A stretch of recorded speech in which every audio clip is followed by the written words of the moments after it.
सुशासन और गरीब कल्याण के निमित्त इस संकल्प यात्रा के विशाल जनसभा में उपस्थित हुए।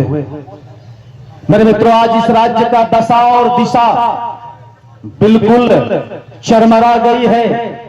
यह वर्तमान सरकार विकास विरोधी सरकार है, महिला विरोधी सरकार है, किसान विरोधी सरकार है, दलित विरोधी सरकार है, आदिवासी विरोधी सरकार है। कुल मिलाकर अगर हम कहें, यह सरकार जन विरोधी सरकार है मेरे मित्रों।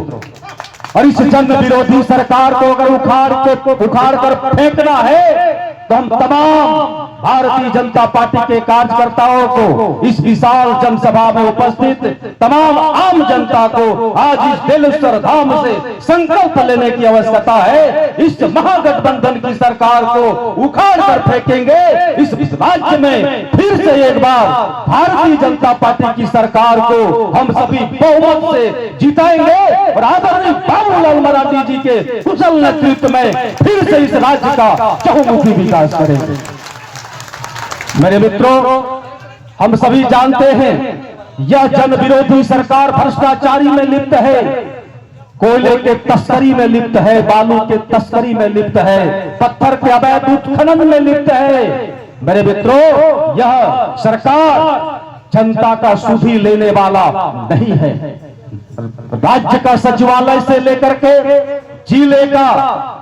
जिला का कोई भी कार्यालय और ब्लॉक से लेकर पंचायत सचिवालय तक भ्रष्टाचारी का आलम है। जनता जनहित के कार्यों को कराने के लिए सरकारी दफ्तर में चक्कर काटते थक हार चुकी है। जनता त्राहिमाम कर रही है। इस सरकार में जनता का सुधी लेने वाला कोई नहीं है मेरे मित्रों।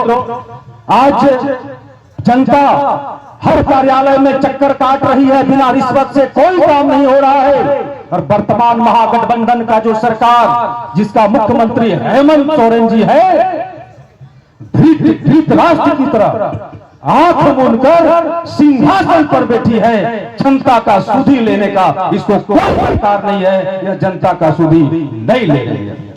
मेरे मित्रों, सरकार तो उसे कही जाती है जिसको जनता से सीधे सरोकार होती है, लेकिन यह सरकार को जनता से कोई सरोकार नहीं है। अगर जनता से सरोकार है तो सिर्फ केंद्र की सरकार, जो देश के यशस्वी प्रधानमंत्री आदरणीय नरेंद्र भाई मोदी जी के कुशल नेतृत्व में चल रही है। जनता से अगर सरोकार है तो सिर्फ भारतीय जनता पार्टी जो है और नरेंद्र मोदी जी के कुशल नेतृत्व में चलने वाली केंद्र की सरकार को है। मेरे मित्रों, आज किसी भी प्रकार के महत्वाकांक्षी योजना की बात करें, जन कल्याणकारी योजनाओं की बात अगर करें, तो जनता के बीच में इस राज्य में कुछ भी अगर योजना चल रहा है तो वह आदरणीय नरेंद्र भाई मोदी जी के कुशल नेतृत्व में चल रहा है।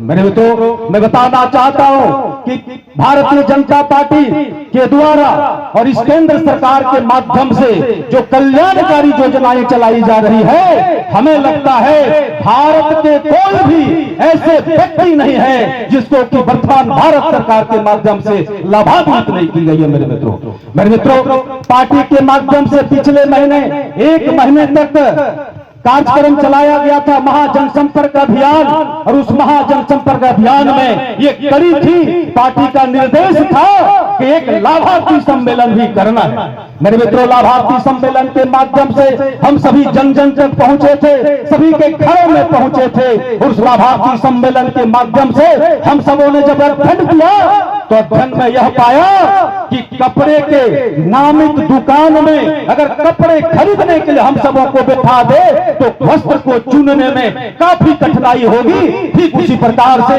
लाभार्थी सम्मेलन करने के लिए जब जनता के बीच में जन तक पहुंचा, हम सबों को निर्णय लेने में कठिनाई हो गई। आखिर कौन ऐसे व्यक्ति भारतवर्ष में है, नाला विधानसभा क्षेत्र में है, जामताड़ा विधानसभा क्षेत्र में है, सारण विधानसभा क्षेत्र में है, पूरे संथाल इस राज्य में है, जहां की भारत सरकार के माध्यम से, देश के यशस्वी प्रधानमंत्री के माध्यम से काम नहीं किया गया। मेरे मित्रों, जिस प्रकार के कपड़े के दुकान में कपड़े को चुनने में मशक्कत की सामना करनी पड़ती है, हम सबों ने उस राज्य राष्ट्र राष्ट्रव्यापी कार्यक्रम 1 महीने तक जो चला था, उस लाभार्थी सम्मेलन में जब आकलन किया मेरे मित्रों, तो यही पाया कि भारतवर्ष के एक भी ऐसे नागरिक, चाहे गरीब हो या अमीर हो, सरकारी कर्मचारी हो, आईएएस हो, आईपीएस हो, बड़े सेठ साहूकार हो, कोई भी ऐसे व्यक्ति नहीं है जिसको कि भारत सरकार के माध्यम से देश के यशस्वी प्रधानमंत्री आदरणीय नरेंद्र भाई मोदी जी के माध्यम से लाभान्वित नहीं किया गया है। जब गरीबों को में जाकर के देखा, हर गरीबों को लाभ पाया, और जमीनों में जब गया, आईएएस आईपीएस में गया और बड़े बड़े सेठ साहूकारों के पास गया, तो वहां भी देखा कि भारत सरकार के माध्यम से हर कोई ऐसे व्यक्ति, चाहे जहां जिस प्रकार से बसोबास कर रहा है, मुफ्त में वैक्सीनेशन देने का काम किया है मेरे मित्रों। वैक्सीनेशन दिया है कि नहीं दिया मेरे मित्रों, बताइए। हर व्यक्ति को वैक्सीनेशन मिला है ना? तो कौन ऐसा व्यक्ति है जो भारत सरकार के माध्यम से लाभान्वित नहीं है? तो मैंने कुल मिला के मेरा यही कहना है कि भारतवर्ष में एक एक नागरिक को भारत सरकार के माध्यम से लाभ दिया गया है। और यह जो वर्तमान महागठबंधन की सरकार यह इस राज्य में चल रही है, इसको सिर्फ भ्रष्टाचारी से मतलब है, जनता से कोई लेना देना नहीं है। इस राज्य का खुशहाली कैसे हो, जन कल्याण का काम कैसे हो, कोई लेना देना नहीं है। और भ्रष्टाचारी और कोयले की तस्करी, अवैध बालू का उत्खनन या किसी भी प्रकार के पत्थर उत्खनन की बात करें, इन सभी बातों को लेकर अगर आप शिकायत करेंगे, इस राज्य में किससे करेंगे मेरे मित्रों? कहता चोर चोर वो शेरा भाई। अगर आप बालू उत्खनन को लेकर के बात करेंगे, यही सरकार के महागठबंधन के लोग उसमें संलिप्त